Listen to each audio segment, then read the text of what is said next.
저 같은 경알못, 경제를 잘 알지 못하는 사람을 위한 당장 내 돈이 되는 지식, 머니클래스 오늘의 키워드 먼저 보시죠. 새해 첫 금통위 마지막 금리 인상? 새해에도 전기, 가스요금, 대중교통요금까지 줄줄이 오른다고 합니다. 내 월급 빼고 다 오르는 것 같은 이 물가. 걱정이 커지는 상황에서 우리 기준금리를 결정하는 한국은행 금융통화위원회 새해 첫 회의가 내일 열립니다. 지난 한 해 가파르게 오른 기준금리가 이번 회의를 정점으로 인상을 멈출지 아니면 더 오를지 관심이 집중되고 있는데요. 전문가와 함께 하루 먼저 금통위 예측해 보겠습니다.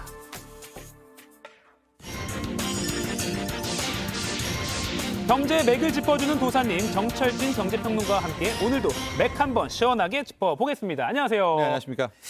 금통위 1월 정례회의가 내일 열리는데 네. 지금 우리나라 기준금리가 3.25%죠. 그렇습니다. 여기서 이제 베이비 스텝 그러니까 0.25%포인트 네. 맞죠? 예. 네, 이거 올릴 거다는 예측이 많아요. 그렇습니다. 현재 다수설은 이제 내일 있을 한국은행 금통위에서 0.25%포인트를 올려서 우리나라의 기준금리가 3.5%가 될 것이다. 이런 전망이 우세합니다. 자, 작년 한 해를 돌이켜볼까요? 네. 1%에서 시작했던 우리의 기준금리 정말 급하게 진습니다. 계단이네요, 진짜. 예, 그리고 3.25로 끝이 났고 올해 1월에 이제 첫 번째 기준금리에 대한 결정이 나오게 되는데요.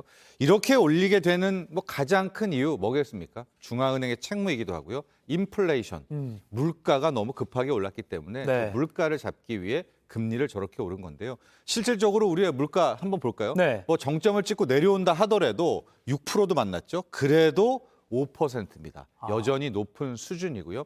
이런 것이라면 아직까지 금리 인상의 가능성은 매우 크다라는 게 첫 번째. 네. 그리고 두 번째, 이건 좀 우리나라만의 특수한 상황이기도 한데 우리는 항상 이제 미국의 기준금리가 중요합니다. 그래서 누가 더 높냐라고 해서 뭐 한미 기준금리 역전 이런 말도 쓰게 되는데 네. 지금 미국의 기준금리는 4.5%입니다. 네. 우리는 3.25죠. 그런데 통상 우리가 낮을 때도 항상 1%포인트의 격차는 유지하면서 그동안에 우리 한국은행이 따라갔거든요. 네. 그러니까 지금은 1.25로 벌어졌잖아요. 이런 차원에서 보더라도 이번에 0.25%를 올리고 우리 미국은 4.5, 우리는 3.5, 1%포인트의 격차 아마 이렇게 따라가지 않을까라는 전망이 우세한 겁니다. 네. 그게 이제 다수설이라고 말씀하셨고 네. 동결될 가능성도 있다라는 쪽도 있죠. 네, 그렇습니다. 네. 이런 겁니다. 왜 이제 뭐 통화 정책이라는 것은 그때그때 다르지 않습니까? 네. 그러니까 이제 일각에서는 아니야. 이번에 이렇게 동결할 가능성도 있어. 즉 3.25로 한 번 더 가고 이제 미국의 FOMC 회의가 2월 1일이거든요. 네. 미국을 보고 판단할 것이야라는 아주 이제 소수설이 있는 것도 사실입니다. 특히 동결 가능성 같은 경우에는 현재 지금 정부에서 나오는 어떤 흐름들이 네. 부동산 시장이 너무 급락하거나 폭락하는 것을 좀 막으려는 흐름들이 맞아요. 있지 않습니까? 그것과 좀 궤를 같이 하려는 모습 이런 것 때문에 한국은행이 뭐 동결할 수도 있어. 또 하나 환율이 막 그렇게 천정부지 1,400원 이상으로 가다가 최근에 1,240원까지 네. 왔기 때문에 뭐 외화 유출이라든가 뭐 환율 급등이라는 리스크 하나가 덜어졌지 않습니까?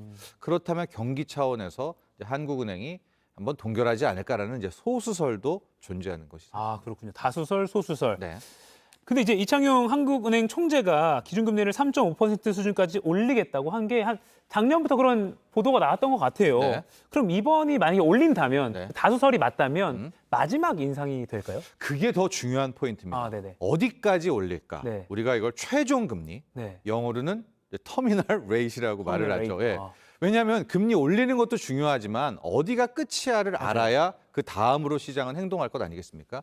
말씀하신 대로 이창용 하는 총재는 작년부터 3.5%라는 이야기를 많이 했는데 그러나 작년 말 올해 초 신년사에서는 좀 많이 달라졌습니다. 뭐 그렇게 3.5든 3.75든 예단하지 말아라. 물가를 잡을 때까지는 긴축 정책, 뭐 강한 금리 정책을 쓸 것이다라고 이제 이야기를 했습니다. 네. 근데 다만 금통위의 위원들의 생각도 중요한 거거든요. 네. 그래서 이제 미국도 얼마까지 올릴 거야라를 점을 찍듯이 우리나라도 K 점도표 점을 찍습니다. 네. 그래서 이제 지난번 금통위에서 과연 우리 6명들의 금통위원들 투표권이 있는 분들은 어떻게 예상을 했는가? 3.25 동결할 거야라는 분도 한 명이 있었습니다. 네. 하고 3.5가 가장 많았던 3명, 3.75까지는 갈 거야라는 게 2명. 그러니까 현재로서는 뭐 앞서 말한 것처럼 한 번 더 올리는 3.5는 굉장히 이제 주요한 거고요. 그 다음이 굉장히 중요할 것 같습니다. 3.5로 끝날까? 아니면 한 번 더 3.75까지 갈까? 그런데 우리나라의 물가는 좀 특수한 점들이 있었습니다. 즉, 덜 올랐다라고 표현하는 게 맞거든요. 덜 올랐다. 네. 왜냐? 공공요금을 인위적으로 낮췄습니다, 작년에. 네. 그러니까 전기요금 올렸잖아, 가스요금 올렸잖아 하실 텐데 원래 올릴 걸 생각하면 턱없이 부족한 거거든요. 그러니까 이 공공요금을 낮추면서 물가를 잡아왔기 때문에 이 관리물가라고 하는데 이 점을 감안하면 3.5보다는 조금 더 높은 수준까지는 끌어올리지 않을까, 또 이런 전망들이 있습니다. 네, 다수설. 네. 결국 우리나라 기준금리는 사실 미국에 또 아까 말씀하신 대로 따라가는 거니까 이게 미국도 잘 지켜봐야 될 것 같은데 네. 미국 연준은 계속 아니라고 하는데 시장에서는 금리 인하 기대가 또 커지고 있는 것도 사실인 것 같고요. 근데 오늘 밤에 또 미국에서 중요한 지표가 하나 또 나온다고요. 네, 미국의 12월 소비자 물가 상승률입니다. 볼 게 많네요. 볼 게 많은데 이거는 꼭 보셔야 됩니다. 이거 꼭 봐야 돼요. 이거는 꼭 봐야 되고요. 네. 우리가 금리 결정을 할 때 뭐 올리고 뭐 많이 올리고 네. 이거를 괴롭히려고 중앙은행들이 금리를 올리는 게 아니거든요. 물가를 잡기 위해서 올리는 거기 때문에 물가가 떨어졌다면 그렇게 강하게 금리를 올릴 필요가 없겠죠. 자, 그래서 이제 오늘 밤에 미국의 12월 소비자 물가 상승률이 발표가 됩니다. 네. 근데 미국의 이 물가 수준을 좀 보면 작년 6월에 9%를 찍은 후에 이 그래프를 쭉 보십시오. 누가 봐도 굉장히 완화되는 모습들. 네. 9월 정점으로 떨어지는 모습이 보이고 있지 않습니까? 그래서 11월이 7.1이었는데 자, 이제 오늘 밤에 나오게 될 미국의 12월 물가 상승률이 얼마이냐가 중요합니다. 시장은 6.5까지 확 떨어질 거야. 이건 알고 있는 거예요. 그러니까 6.5가 나왔다면 그래 라고 할 텐데 만약에 이게 6.8이 나왔다. 네. 그러면 다시 마음이 덜컹하겠죠. 아, 이거 물가 안 잡혔네. 그럼 더 강한 긴축이 나오겠네. 미국도 금리 인상 더 세게 하겠네. 그럼 그 다음 날에 열릴 한국은행의 금통위 금요일이잖아요. 내일이니까. 네. 그러면 한국은행도 이 분위기를 받을 건데 오늘 밤에 미국의 12월 소비자 물가 상승률이 나왔는데 6.5보다 뭐 가령 6.3이 나왔다. 네. 6.3%. 그러면은 뭐 이 흐름 속에서 확 떨어지는 거 아니겠습니까? 그럼 미국도 이제는 인하는 안 합니다. 올해 인하는 없지만 세게는 강하게는 금리를 못 올리겠네. 한국은행도 자연스럽게 일단 3.5는 올리더라도 지켜볼 거야, 미국을. 또 이런 흐름들이 시장에 굉장히 주요하게 되면서 시중금리는 먼저 떨어질 가능성이 있습니다. 그러니까 제가 볼 게 많다고 했는데 이거는 진짜 물가 지수니까 꼭 봐야 되긴 꼭 봐야 하네요. 됩니다. 금리는 네. 물가와 완전 네, 연동이 그렇습니다. 되니까. 네. 그리고 미국발 이 대외 변수라는 게 계속 진행 중이다라는 것도 경알못이지만 이제는 좀 알 것 같습니다. 자, 정부가 은행에 금리 인상을 좀 자제하라라고 일종의 자제령을 발표해서 예금 금리는 좀 낮아졌다. 근데 대출 금리는 계속 오르고 있다. 그래서 사실 이게 서민들의 부담이 눈덩이처럼 지금 집 살려고 하는데 뭐 대출 금리 왜 이렇게 높냐? 이게 뭐 하는 거냐? 언론의 비판도 많고요. 지금 하고 있는데 이러면은 예대 격차라고 하죠. 이게 또 벌어지게 되는 거 아닙니까? 그렇습니다. 뭐 단적으로 결론부터 말씀드리면 정부의 조금 어설픈 개입이 아니었는가. 어설픈 개입. 어설픈 개입이 나오면서 시장이 왜곡되고 또 왜곡되는 이런 구조가 나왔다. 이렇게 먼저 결론을 말씀드릴 수 있겠습니다. 뭐 빠르게 말씀드리면은 이제 지금 뭐 금리들이 올라가지 않습니까? 그렇기 때문에 돈들이 다 은행으로 예금 금리가 막 6%씩 가니까 갔죠. 그런데 안 그래도 시장에 돈이 없잖아요. 근데 돈들이 다 은행 금고로 들어가니까 당국이 예금 금리 높이지 마. 먼저 이 개입을 합니다. 그래서 원래대로라면 시중금리, 예금 금리는 뭐 5%, 6%가 돼야 되는데 은행들이 좋은 기회다.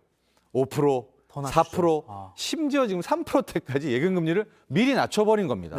그런데 이런 구조라면 은행이 대출 금리도 같이 내려야 되는데 은행도 장사하는 곳이잖아요. 그러니까 예금 금리는 떨어뜨리지만 대출 금리는 그대로 두거나 오히려 금리 올린다면 그러면서 올릴 분을 대출금리에 더 반영을 해서 대출금리는 심지어 8%까지 가는 예금금리 3%에 대출금리는 8%. 이런 굉장한 어떤 소위 말한 이런 왜곡된 구조가 나오게 돼버린 거죠. 여기 우리가 통장에 돈을 넣으면 한 3에서 4인데 빌릴 때는 4에서 8까지 그렇죠. 이제 8은 뭐 중간값으로 해도 뭐 5, 6이 되는 건데 이러니까 당국이 또 국민들의 반발이 커지니까 이제 대출 금리를 너무 올리지 마라는 자제령이 내렸습니다. 네. 그래서 뭐 8%까지 올린 곳들이 빠르게 7%대 이제 낮추게 된 것인데요. 네. 이제 중요한 건 내일이죠. 내일 한국은행이 금리를 올리면 또 어떻게 되느냐. 네. 근데 조심스러운 예측이지만 대출 금리는 더 못 오를 것 같습니다. 왜냐하면 지금 올린 부분도 한국은행의 금리 인상분을 반영한 데다가 아,